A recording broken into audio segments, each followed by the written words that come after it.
Now, many people do not realize that our Founding Fathers established America primarily as a republic and not as a democracy. When we say the pledge to the flag, we say, "I pledge allegiance to the flag of the United States of America and to the republic for which it stands." We don't pledge allegiance to a democracy. Well, what's the difference? And why was this point so important to our Founding Fathers? David Barton explains. Why was there such a big emphasis on keeping godly people in office?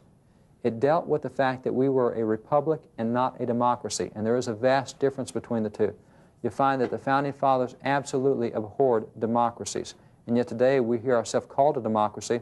But if you think, the Pledge of Allegiance, we pledge allegiance to a republic, not a democracy.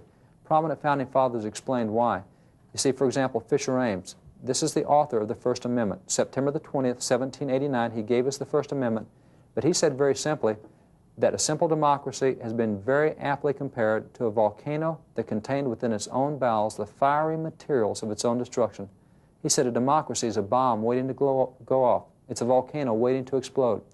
Well, similarly, Benjamin Rush, a signer of the Declaration from Pennsylvania, said it this way, and Benjamin Rush was never one to mince words. He said very simply, a democracy is the devil's own government.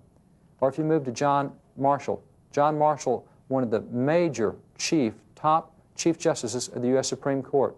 As a matter of fact, his is the face and stone there at the apex of the Supreme Court today. John Marshall very clearly said, between a republic and a democracy, the difference is like that between order and chaos. You see, the Founding Fathers so much hated democracy, and there were many democracies of their day. Russia had a democracy, France had a democracy, Italy had a democracy.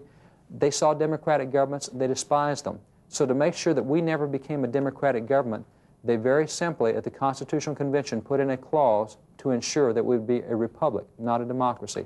Article 4, Section 4 of the U.S. Constitution very simply says that each state shall maintain a republican form of government. Now today we've lost the definition between the two, but allow Noah Webster to define it, because he did define it for the students, and he told them why it was important to elect godly people to preserve our republican government. He said, the brief exposition of the Constitution of the United States will unfold to young persons the principles of republican government. He said, it is the sincere desire of the writer that our citizens should early understand that the genuine source of correct republican principles is the Bible, particularly the New Testament or the Christian religion. You see, the Founding Fathers very clearly explained that what they had built was on biblical principles. The only way to preserve the government they had given us was to elect people who respected those principles and to place them in office. And this is why the Founding Fathers put an emphasis on godly people in office, because we were a republic and not a democracy.